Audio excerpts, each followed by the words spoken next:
Ladies and gentlemen, welcome to the EasyCast. I'm your host, Brian Gregoire, alongside my big red blob, as he just called himself a minute ago. I didn't create that. That was his name. Yes, it was.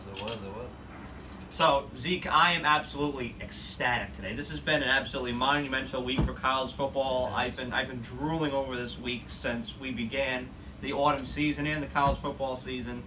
The official college football playoff top 25 was released on Tuesday, and we are here to assess that. Yeah. As of right now, where it stands, a lot of controversy, I would say. I think that there's quite a bit of controversy. Some infuriated fans out there, including myself, an enthusiast, not a fan of any of these teams, but an enthusiast.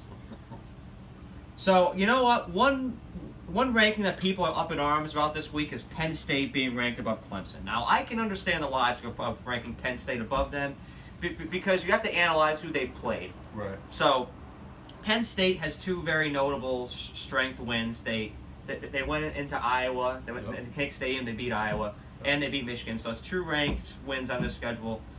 Clemson's most notable win is against a Texas A&M team that was ranked 12th at the time back in September, but obviously a lot has unfolded since then. Yeah. So I can understand why they'd be ranked below them. And actually, if I'm Dabo Swinney, if I'm Clemson, I'm actually thrilled that I'm ranked at the 5th spot. Because now it develops this sense of urgency within the team. Right. We need to prove ourselves. We need to win now in order to secure a spot in the playoffs, even though, given the dynamic of what's going to happen in weeks to come here, that they're going to get a spot. They still have a 79% chance to. Mm-hmm. But I think that this just gives them extra motivation, extra fuel. I would not want to discourage or to even piss off at that squad down in South Carolina. Yeah, no, certainly not. I mean, Clemson's dangerous every year. I mean, we've seen that. I mean, they've gone toe-to-toe with Alabama for years now. I mean, personally, for me, I don't like the whole system of the college football playoffs. I prefer more of Pat McAfee touched on this on his podcast. Okay. I think you should do an 8-team layout. Okay? You should get 5. You should get 1 from each of the Power 5 conferences, right? And then you go 3 of the best of who you think's out there, and the committee should handle that. But that's for another day. Yeah, if we create a podcast like long form, that'll definitely be an episode for sure. But when you look at these schedules, I mean, ultimately, they both have beaten A&M. A&M is awful. Okay, let's be honest. Yeah. It's not sugarcoating. They might have been ranked. That's because of the name, not because of who they have. So they both beat A&M. When you really look into the schedule, I mean, Bama this weekend when Bama plays LSU, that is going to be a big selling point on what Alabama really is. And the Auburn game. And the Auburn game, which is their last game of the year, so that could be big. Clemson, on the other hand, I mean, there's nothing that's really in their way at this point. They are pretty much going to,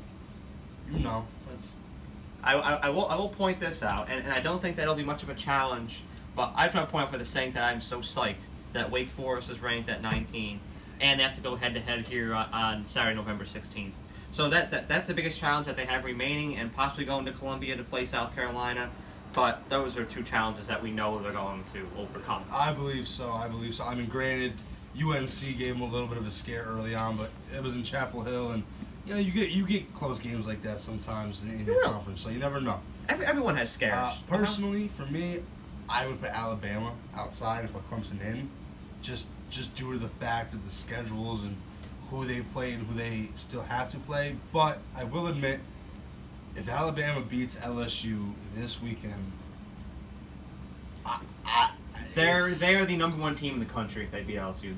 They will climb above Ohio State, which is something I'll touch on here in a minute. But my point with Clemson, they're defending national champions. They haven't lost a game since I was in high school. They should not be ranked as low as number 5 right now, in my opinion.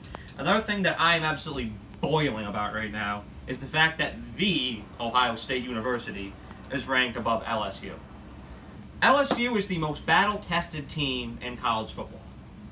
They have beaten Florida. They went to Austin and beat Texas, and I know that they've declined since, but they have those 2 wins on their resume. Ohio State's most notable win is against a Wisconsin team that lost to Illinois. I'm sorry, Zeke, your Buckeyes should be number 2, and LSU is number 1. I would say that's somewhat fair, but you also got to give credit where credit is due.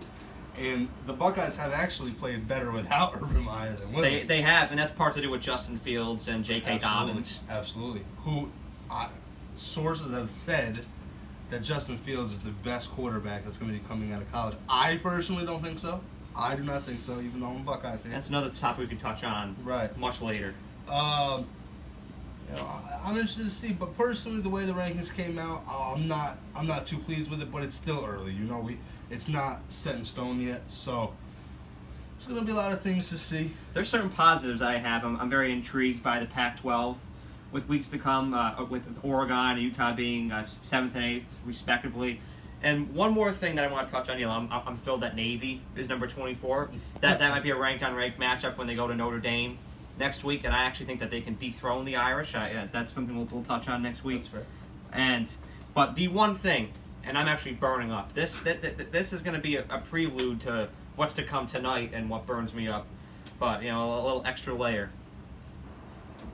Dear Playoff Committee, how do you rank Minnesota below Wisconsin? You put Wisconsin at 13 and Minnesota at 17.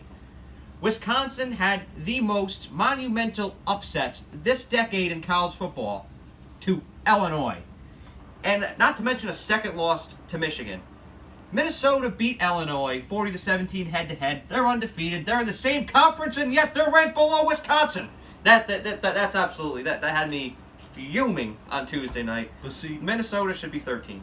This is the problem, is we sit here and we debate these things and teams where they should be, but the sad part, and this is the bad part about college football, is all these good teams, in the end, with the format the way it is, like I was saying, it doesn't matter anymore. It just feels like if you lose a game, it's over. Done. It's over. And it's not fair.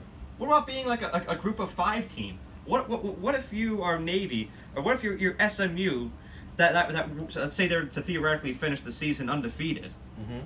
What if you're them and it gets to Judgment Day in December, and Clemson selected over them?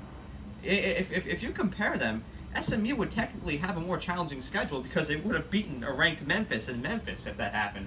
That's true. But yet, just because of their conference, just because of their name, they wouldn't be selected. That's where I think the flaws are right now. Absolutely. I agree. It's going to be interesting to see what the final rankings are at the end of the year. We would love to see your thoughts on where you think the rankings should be.